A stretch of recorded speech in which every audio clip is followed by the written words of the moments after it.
Nós temos uma lição muito interessante hoje, que vai falar sobre a figueira infrutífera. Muitas pessoas podem olhar e pensar que essa lição não tem muito a nos ensinar, a ser aplicada à nossa vida nos dias atuais, mas ela tem bastante coisa interessante. E tem algumas coisas dessas que você já ouviu inúmeras mensagens sobre essa lição, sobre essa passagem de Marcos e de Mateus. Marcos fala dela mais rapidamente, Mateus fala um pouco mais detalhado sobre este assunto. E esse assunto não estaria inserido no Evangelho, em 2 livros, se ele não fosse importante, não tivesse uma razão para a nossa vida. E é interessante nós notarmos que a figueira é uma figura muito importante sobre o povo de Israel, sobre o povo israelita. Todas as vezes que você vê na Bíblia falando sobre figueira, normalmente está fazendo uma alusão, uma citação do povo de Israel. É uma representação do povo de Israel. Primeiramente, nós temos que entender algumas coisas. A alimentação do povo israelita é um pouco diferente da nossa alimentação. Mesmo por causa da época que eles viviam, e eles também não tinham os recursos tecnológicos e os alimentos que nós temos hoje. E a terra daquele lugar não produz tanta variedade como a nossa terra aqui. Lá eles tinham, naquela época de Jesus, alguns alimentos que eram essenciais à vida deles. O azeite, produzido a partir da oliveira. Esse azeite ele servia para fazer remédios, ungüentos, passar em machucados. Era o cicatrizante que eles tinham naquela época. O azeite também servia para iluminar a casa, iluminar os locais onde eles estavam, porque eles não tinham rede elétrica como nós temos aqui. O azeite também servia para cozinhar. Então servia para aquecer, iluminar, sarar e também para fazer alimentação. O outro alimento que eles tinham, que era extremamente importante, era o vinho. O vinho ele servia, tanto é que Paulo chegou a dizer a Timóteo, tome um pouco de vinho todos os dias para que você fique aquecido, para que você fique bom. Então era um elixir que eles tinham naquela época. Era o suco que eles tomavam junto com o alimento. Eles também tinham o trigo. O trigo era extremamente importante, produzia-se trigo naquela região, para que eles tivessem o pão. E esse pão era a base da alimentação do povo israelita. E tinha um outro alimento extremamente importante, o figo. Eles tinham algumas frutas que eram, essas frutas eram desidratadas, damascos, enfim, outras frutas, mas o figo era mais importante porque eles tinham uma região ali que produzia figos. Aqui, como nós temos no Brasil algumas cidades que são produtoras de determinadas frutas, lá tinha uma cidade que era determinada para a produção de figos. E o figo servia para alimentação, servia para fazer doces, servia para fazer bolos, enfim, servia para muitas coisas, servia também para ser consumido na sua forma original. Então, tinham essa cidade por onde Jesus estava passando, que ela tinha um cheiro, de longe o cheiro de figo, porque era a cidade produtora de figo. Então, tendo essas informações, é que nós vamos começar a nossa lição para você poder entender algumas coisas que vão ter lá na frente. Por que foi que Jesus Cristo, ao ver uma figueira que não produzia, ficou irritado? Aí nós vamos entender a importância disso para a nossa vida, ok? Então, nós temos uma coisa interessante aqui já na introdução. A figueira simbolizava a nação de Israel. E assim como aquela figueira, ela tinha sua época de produzir, Deus estava na esperança de ver Israel produzir. Deus sempre cuidava de Israel. Deus sempre dava oportunidade para Israel. Deus sempre dizia para Israel, olha, produza. Eu estou dando condições a vocês. Eu estou cobrando de vocês a produção. Eu estou cobrando de vocês que tenham bons frutos. E Deus vivia sempre esperando que o povo de Israel produzisse, mas nem sempre eles produziam frutos bons. E aqui Jesus resolveu, neste momento, preparar uma lição extremamente importante para o seu povo. É interessante nós observarmos que no ponto 1, quando diz as características da figueira infrutífera. Ela tinha uma aparência enganosa e suas frutas a denunciavam. Bom, Jesus estava andando por aquela região com os seus discípulos, Eles iam fazer uma visita ao templo. Essa passagem está muito ligada à passagem do templo. Essa história da figueira está dentro e junto, na mesma época, no mesmo momento, provavelmente na mesma tarde em que aconteceu de Jesus Cristo entrar no templo e purificar o templo com os mercadores que estavam lá dentro. Daqui a pouquinho nós vamos falar sobre esse assunto mais especificamente. Quando Jesus estava saindo do templo e vendo aquela figueira que não tinha frutos, ela estava toda cheia de folhas, e isso significava uma coisa importante que nós temos que entender sobre a figueira. Quando uma figueira está cheia de frutos, cheia de folhas, indica que ela tem frutos, porque os frutos aparecem primeiro que as folhas. Então, quando Jesus e os seus discípulos estavam com fome, e eles verificaram que a figueira estava toda cheia de fruta, toda cheia de folha, eles imediatamente olharam e falaram assim: oba, tem frutos, vamos matar a nossa fome. Aqui eu já tiro a nossa primeira lição.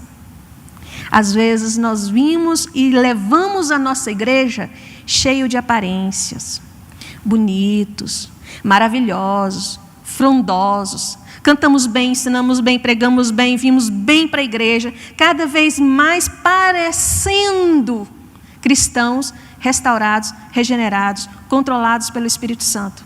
Mas é só aparência, é só religiosidade.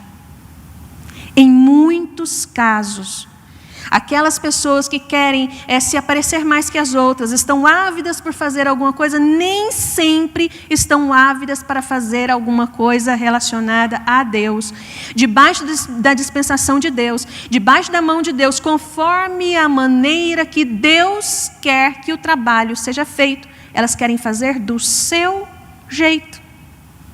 Muitas pessoas, e Jesus Cristo estava mostrando para aquele povo que ele estava cansado de ver aquele povo ter uma vida de aparência, uma vida de religiosidade. Nós vamos para a igreja todos os dias, chegamos naquele horário, saímos naquele horário e pronto, e acabou. Como eu vejo algumas pessoas hoje em dia, nós vemos algumas pessoas hoje em dia, na igreja canta maravilhosamente bem, toca maravilhosamente bem, prega, ensina, enfim, faz tudo muito bem. Mas nas redes sociais não tem nada de crente. Lá na empresa, ele é o 007 de Jesus, ninguém sabe que ele é crente. Ele trabalha na empresa há 14 anos, ninguém sabe que ele é crente. Se alguém chegar lá e falar a paz do Senhor, ele fala assim: Senhor, responde, porque ele não quer mostrar a sua atitude de cristão. Na sua atitude de cristão é apenas aqui, no templo. Não é no ônibus, não é em casa, não é na empresa, não é junto com a sua família e muito menos nas redes sociais. Essa semana meu esposo me mostrou uma moça que é crente, canta, e ela trabalha nas redes sociais falando sobre maquiagem. Interessante o assunto, nada de errado. Mas os vídeos dela não estavam alcançando muita gente. E aí ela começou a fazer umas dancinhas, aquelas dancinhas bem sensuais. E aí os views dela começaram a subir.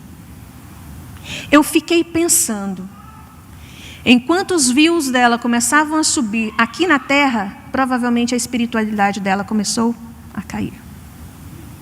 E nós não fomos chamados para isso. Nós temos as redes sociais hoje para levar a palavra de Deus à maior quantidade de pessoas possível. Mesmo que você não tenha muitos seguidores, mesmo que você não tenha muitas visualizações, mesmo que você não tenha muitas curtidas, a palavra de Deus, se existe em você, precisa estar presente nas suas redes sociais. É incrível como nós vemos pessoas que são crentes em um determinado lugar ou em determinados momentos e em outros não. Jesus Cristo está nos chamando a atenção aqui. Chega, acabou o tempo de ter a vida de aparência. Chegou o momento de você mostrar quem você é. Que Deus está agindo na sua vida é o Deus do orgulho? É o Deus da maldade? O Deus do fingimento? O Deus da arrogância? Ou é o Deus do amor, da paz, da sinceridade, da não fofoca? Do respeito ao próximo, do amor ao próximo, do acolhimento? Qual é o Deus que está imperando na minha vida e na sua? Às vezes nós não precisamos falar, basta apenas viver, e as pessoas sabem quem nós somos. Um certo pregador disse: eu posso pregar sobre Deus a minha vida toda, e se for preciso, em um dia, eu abrirei a minha boca para falar alguma coisa. Isso diz muito para mim. Eu estou pregando sobre a minha maneira, o Deus que eu sirvo, eu estou mostrando para as pessoas na minha casa, conforme a maneira que eu ajo com meu esposo, com os meus vizinhos, com os meus animais, com todas as pessoas aonde eu vou. Todo mundo sabe o Deus que eu sirvo. E as pessoas, vendo o Deus que eu sirvo, querem servir ao mesmo Deus ou querem distância dele por causa das minhas atitudes? É isso que a nossa lição está querendo nos dizer. Jesus Cristo estava ali no templo. Logo após a situação no templo é que ele viu essa figueira. E eles permaneceram aqui naquela cidade. Por isso é que os discípulos viram a solução do que Jesus Cristo fez ali com a figueira. Eles viram a solução no dia seguinte, porque eles ficaram um tempo ali naquela cidade. Então foi uma situação geral. Jesus Cristo chegou ao templo e ele provavelmente chegou no pátio dos gentios, que era o único lugar onde as pessoas que não eram israelitas poderiam adorar a Deus. E nós sabemos que quando nós vamos adorar a Deus, nós precisamos ter silêncio, organização, planejamento, deveria ser mais quieto, um ambiente mais sossegado, mas aquele ambiente não estava sossegado. Jesus Cristo era israelita, mas ele estava ali junto com algumas pessoas que não eram. Alguns dos seus discípulos não eram, então eles foram para o pátio dos gentios. E o que aconteceu? Quando ele chegou ali, ele viu um grande mercado. Nós pensamos erradamente que por causa dessa passagem na igreja não pode ter cantina, na igreja não pode ter isso, não pode ter venda de nada. Não é isso que o texto está dizendo. Está dizendo do comércio que estava dentro do templo. Não significa também que por causa disso que eu estou dizendo, nós temos que ter essas vendas na igreja. Não. O que diz o seguinte, nós temos que voltar um pouquinho na história. Pouco antes, alguns anos antes, nós sabemos que o templo estava destruído. Totalmente destruído. E o povo de Israel era muito ligado ao templo, porque isso falava da própria essência deles. O povo de Israel sempre lembrava do templo com muito amor, com muito carinho.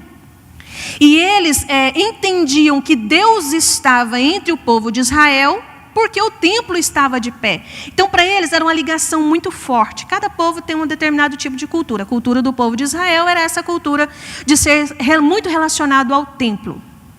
E esse templo estava destruído. E o povo de Israel caiu na mão de um outro povo. E aquele imperador César, o que ele fez? Olha, eu quero dominar esse povo, mas eu quero mostrar para eles que eu sou bonzinho, que eu estou do lado deles. E ele colocou como governador sobre aquele povo Herodes, o tetrarca, o hitita. Quem é esse? Provavelmente na lição 2, se vocês tiverem essa informação. Herodes, o hitita, era descendente de Esaú.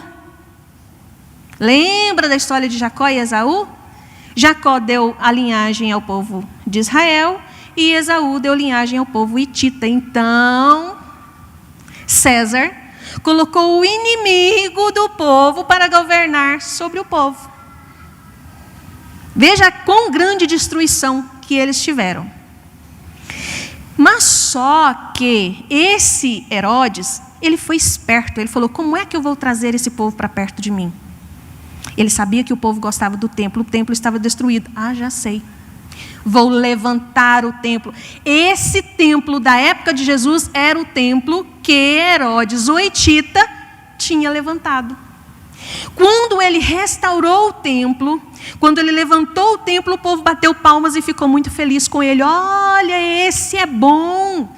Ele nos trouxe de volta a presença de Deus. Ele nos trouxe de volta o templo que nós tanto queríamos. Mas isso era um engano.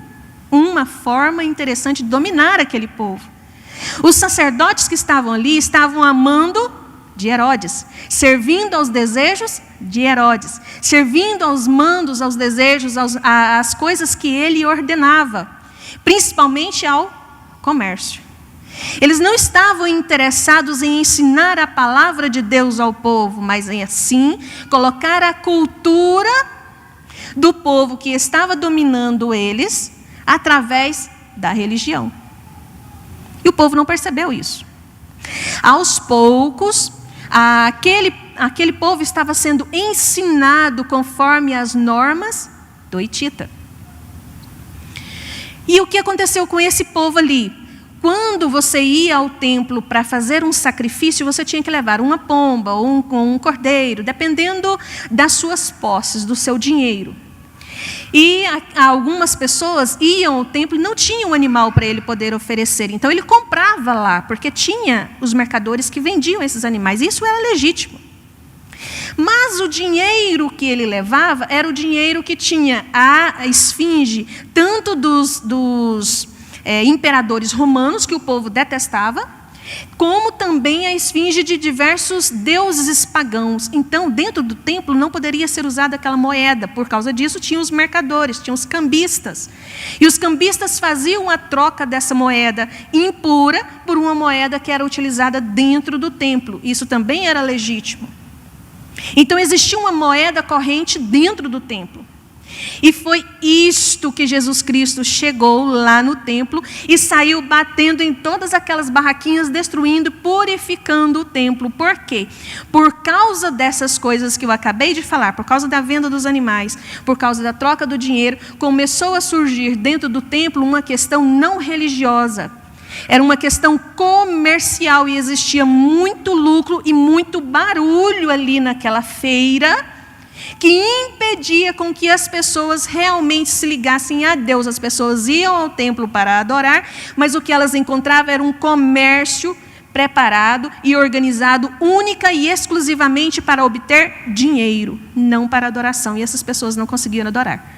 Por isso é que Jesus Cristo chegou ali no templo e destruiu todas aquelas barraquinhas e falou: olha, a partir de agora eu não quero saber desse comércio. Vocês transformaram a minha igreja, o meu templo, vocês transformaram em comércio. Não está sendo feita adoração, está sendo feito vendas. É isso que essa passagem está dizendo. Jesus Cristo saiu dali com seus discípulos, logo após ele destruir aquelas barraquinhas dos vendedores. O desejo daqueles fariseus, aqueles saduceus, aquelas outras pessoas que estavam lá, cresceu um ódio profundo, porque quando existe alguém que deseja verdadeiramente trazer a palavra de Deus, purificar o povo, levanta-se ódio muito grande contra este. E o povo queria procurar matar Jesus, porque eles não queriam que Jesus continuasse espalhando aquelas ideias sobre o povo, porque senão o povo ia voltar a adorar a Deus e não a incentivar cada vez mais o comércio que eles estavam praticando. E Jesus saiu do templo e foi passando por aquela figueira. Quando ele viu uma figueira cheia de folhas, ele falou: puxa vida, agora eu vou comer. Estou com fome. Quando ele chegou ali naquela figueira, mexe num galho para cá, mexe num galho para lá, nada de figos. Foi quando ele olhou: olha, figueira, você não está produzindo, você está estéril.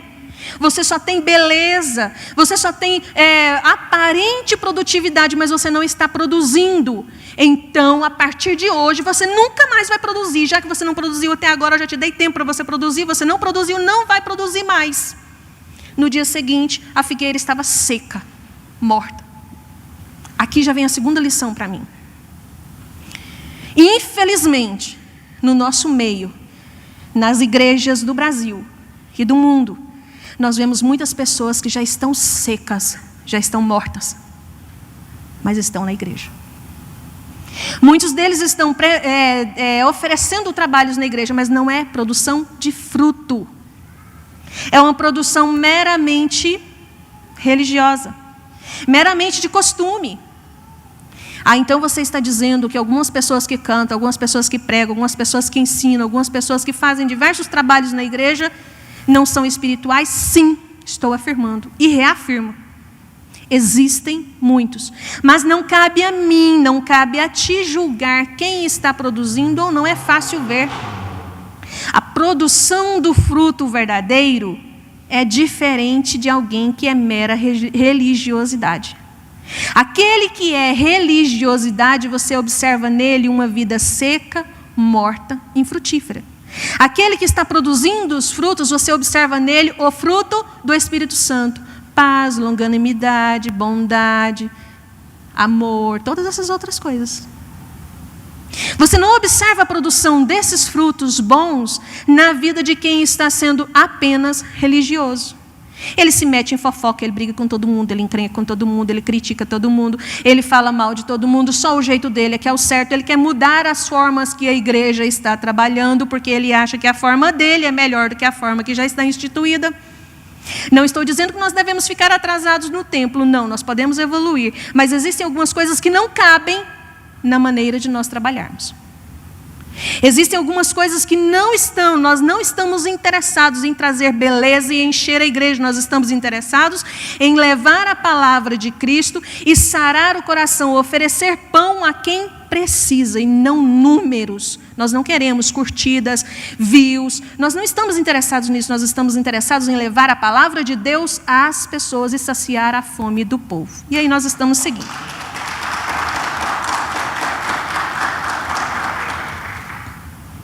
Aqui me diz a terceira lição. O que nós temos a oferecer? Frutos bons ou folhas? Aparência. Nós devemos lutar dia a dia, do amanhecer até o entardecer, para oferecer frutos bons. Seguindo aqui, nós temos uma coisa interessante.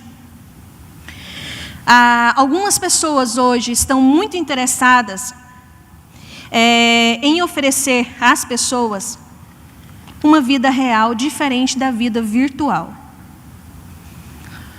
Se hoje nós pudéssemos fazer uma leitura da vida virtual de algumas pessoas, principalmente naquele aplicativo onde ninguém fica sabendo o que você falou, que muitos maridos não gostam que as esposas veem, qual é o tipo de comentário que tem lá? Qual é o tipo de conversas, com que tipo de pessoas você está conversando ali? É demonstração de fruto.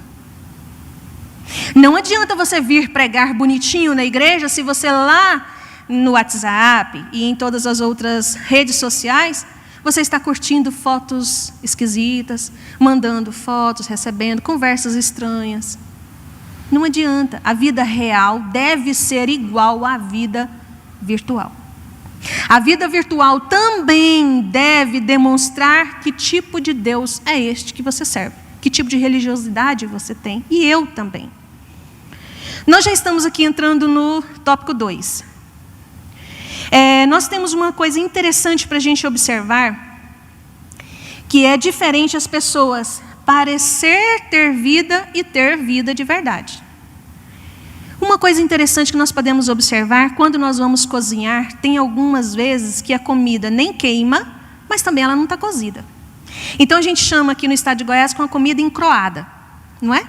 Nem isso, nem aquilo. Nós temos muita gente encroada. Muito crente encroado.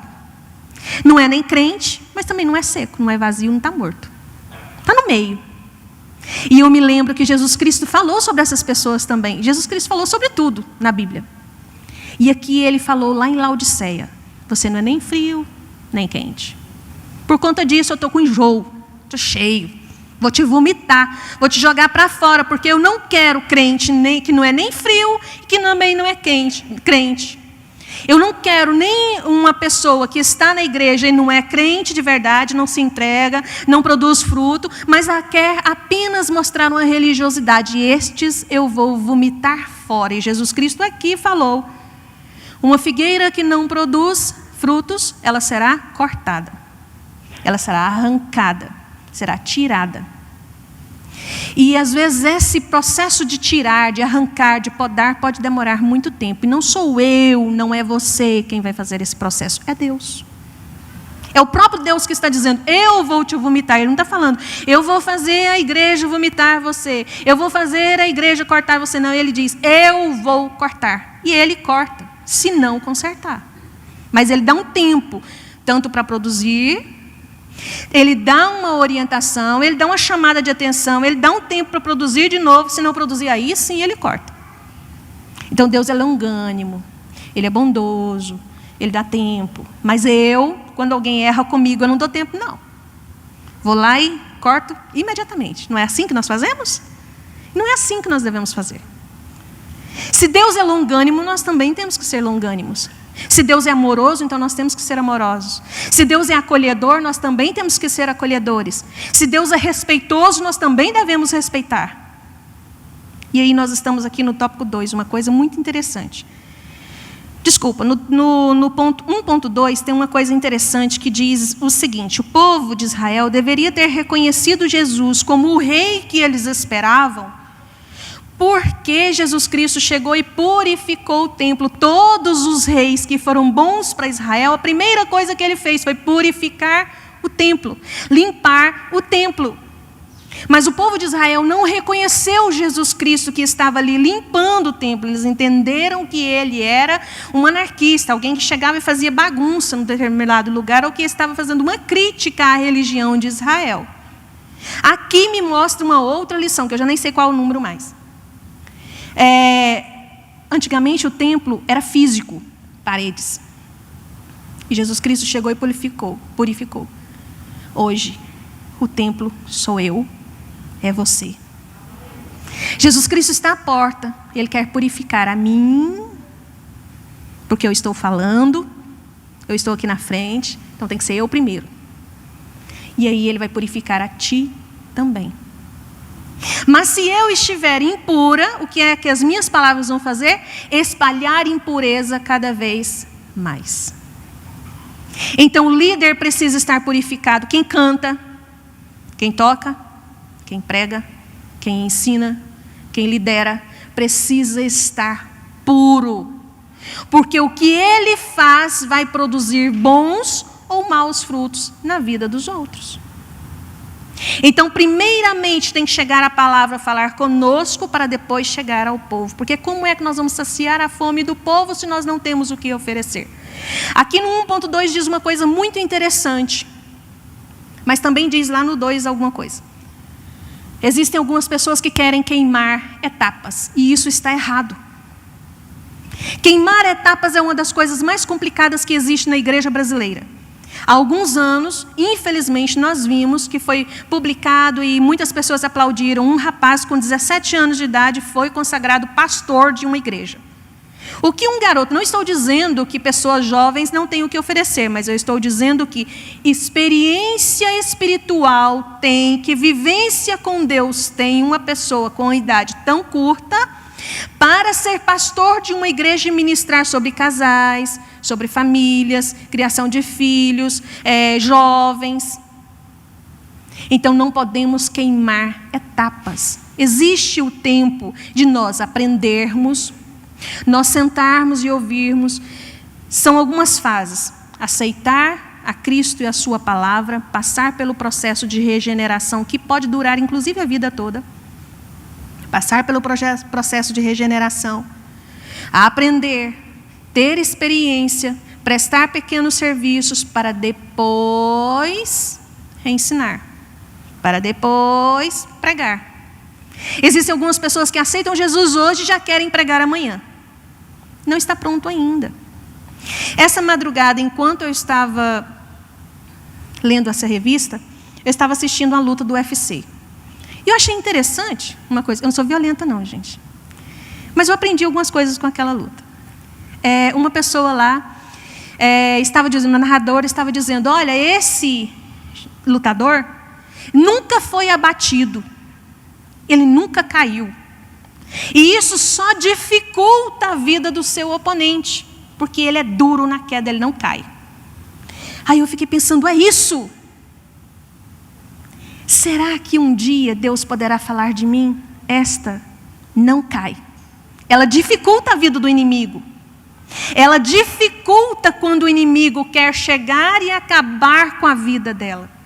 A vida dela está tão ligada a mim, está tão presa a mim, que o inimigo se sente incomodado, ele não consegue espaço para chegar. Mas aí durante a luta, não esse rapaz que estava lutando, que nunca tinha caído, em um determinado momento ele viu uma distração do seu oponente. E aí ele deu-lhe uma espécie de rasteira, já derrubou o oponente. Enquanto o cara estava meio desnorteado, sem saber o que fazer, ele deu-lhe murro. Deu-lhe murro. Ou seja, além dele não cair, ele ataca o inimigo para que o inimigo não tenha forças para atacá-lo. Já foi outra lição para mim.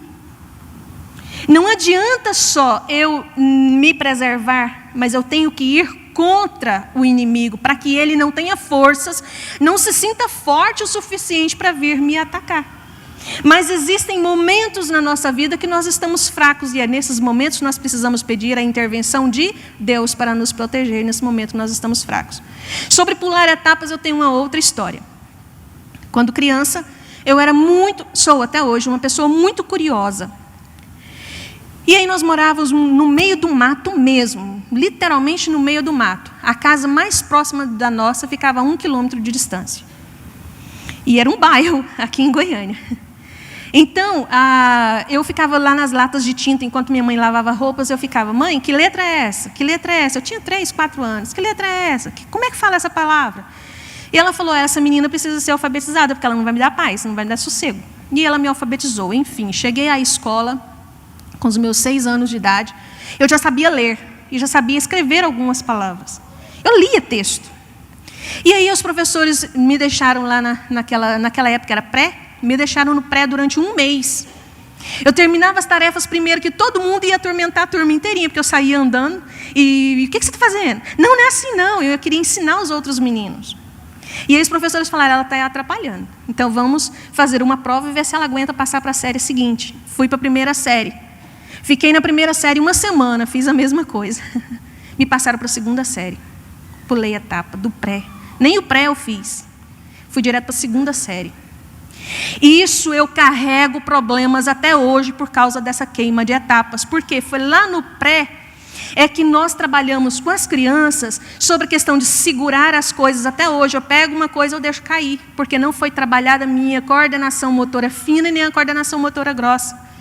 Eu esbarro nas coisas. Vocês podem ver que para subir escadas eu tenho dificuldades, porque o meu cérebro não foi preparado o suficiente naquela etapa, naquele momento, para saber, é um pé, depois o outro, tem que segurar assim, lápis se segura desse jeito. As minhas coisas são bastante diferentes, porque o meu cérebro precisou amadurecer rápido quando ele não estava preparado para aquilo. Então, enquanto algumas pessoas pensavam que estavam fazendo bem, para mim me fizeram um mal muito grande, que até hoje eu enfrento dificuldades por conta disso. Mas eu não estou reclamando. Eles não sabiam o grande problema que poderiam trazer na frente. A mesma coisa que nós não podemos queimar etapa. Meu irmão, se o seu casamento está no 1º ano, vá devagar e viva as coisas do 1º ano. Não queira antecipar crises, não queira antecipar vitórias. Não queira crescer rápido demais, porque a queda também pode ser muito grande. Se você está no ministério, vá por partes, vá devagar. Nunca queira queimar etapas. E nós vamos agora seguindo. Nós podemos ver aqui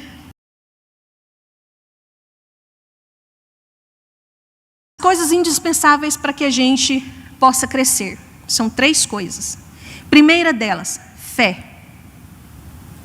Não tem como você crescer, não tem como você produzir bons frutos, e eu também produzir bons frutos, se nós não tivermos fé em Deus. Não é fé na minha capacidade, na minha inteligência, no meu conhecimento, naquilo que eu preparei, naquilo que eu vivenciei. Não, fé em Deus.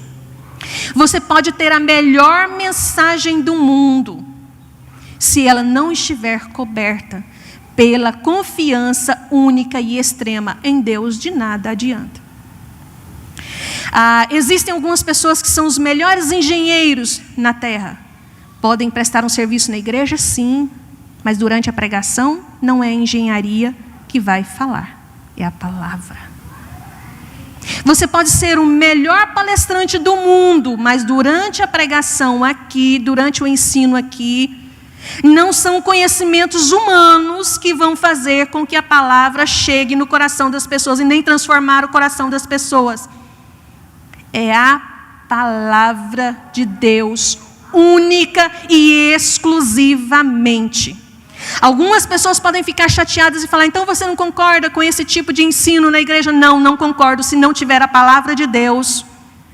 E a demonstração da fé, da oração e da palavra de Deus no coração daquele que está ministrando não serve.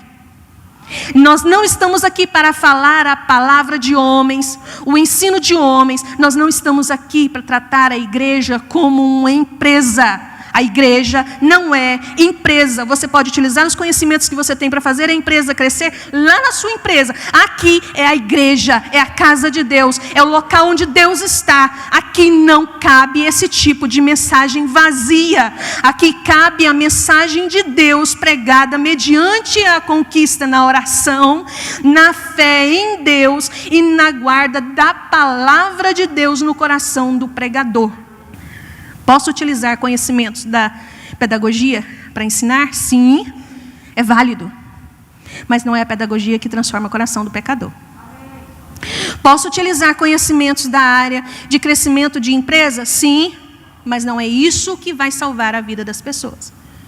Posso utilizar conhecimentos da área do direito, engenharia, da medicina, enfim, de qualquer área de psicologia, seja de qualquer área? Sim, é válido. Você pode utilizar esses conhecimentos. Deus te deu esses conhecimentos, não foi à toa. Coloque isso ao serviço da palavra, da igreja, da pregação, do ensino, coloque.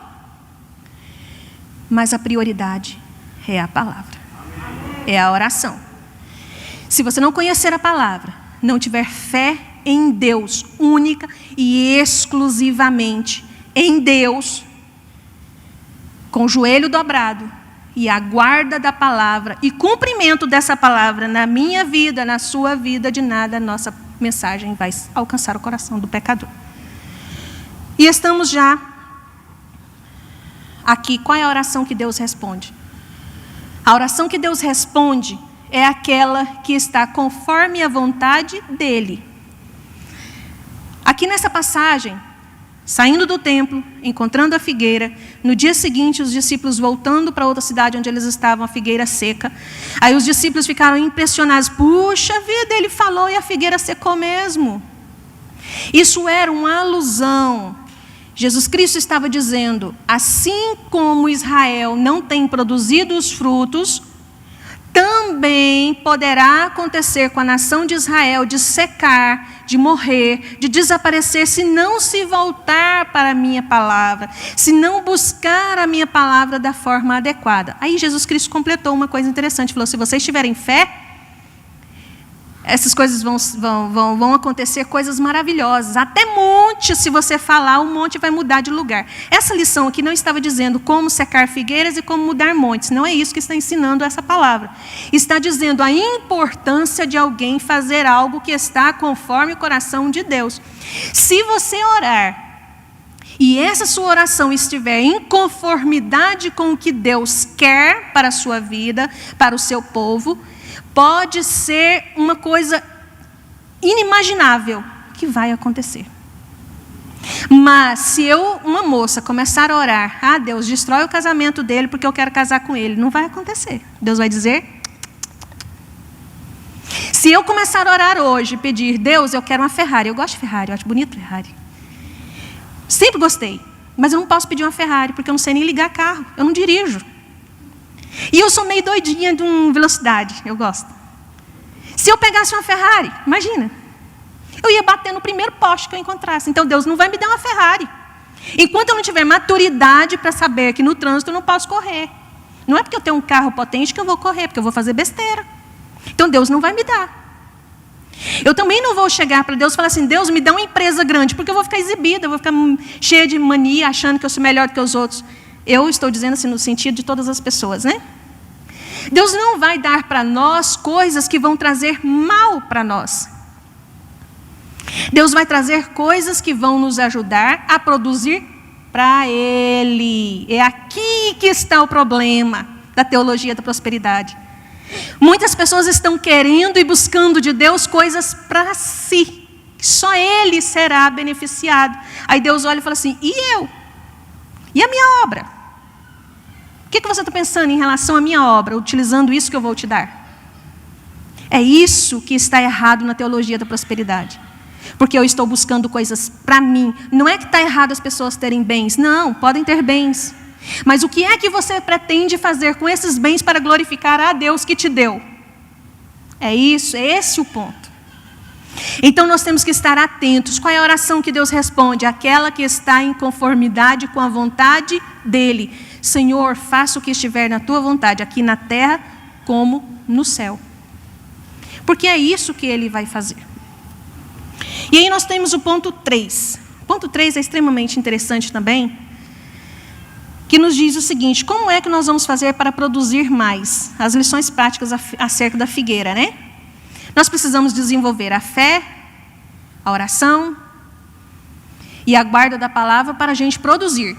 E como nós vamos produzir mais? Aí vem o amor, o fruto do Espírito, o fruto do Espírito, com as suas 9 características. E se a gente for observar na Bíblia, tem mais de 36 modalidades, né, para a gente desenvolver de características cristãs. Amor, alegria, pureza, e todas essas outras coisas também vêm junto. Então, a base é fé, oração, guarda da palavra. Tendo esses 3, nenhum inimigo vai te derrubar. Ele vai ter dificuldade de chegar perto de ti. A pessoa que tem a sua vida guardada na fé em Deus, guarda a palavra e a vida de oração, quando chega uma fotinha determinada, uma fotinha esquisita, ele já deleta, já passa adiante. Chega um elogio: ai, você é tão maravilhoso, você é tão bom. A pessoa vira e fala: sai daqui, Satanás. Ele está preparado, mas a pessoa que está com uma dessas 3 áreas em deficiência, ele vai olhar: é mesmo, não é de ver que eu sou mesmo bonitinha, eu sou mesmo interessante? E aí, quando vê, já está num problema muito sério. A pessoa que está em deficiência em uma dessas áreas, chega alguém e diz: me empresta a tua conta que eu vou fazer uma lavagem do dinheiro aqui, você vai tirar muito dinheiro para você. Ele já diz imediatamente: isso é errado, não vou permitir, minha conta não é para isso. A pessoa que está em deficiência em uma dessas 3 áreas, sai pelo trânsito, dirigindo, correndo, feito um louco, maluco, matando todo mundo. A pessoa que está em erro em alguma dessas 3 áreas, acaba criticando tudo que é feito na igreja, criticando a mensagem, criticando o pregador, mas não critica a sua própria vida. Não critica o que ele está fazendo errado. É engraçado, né? Então, lição 3, como é que nós vamos produzir mais?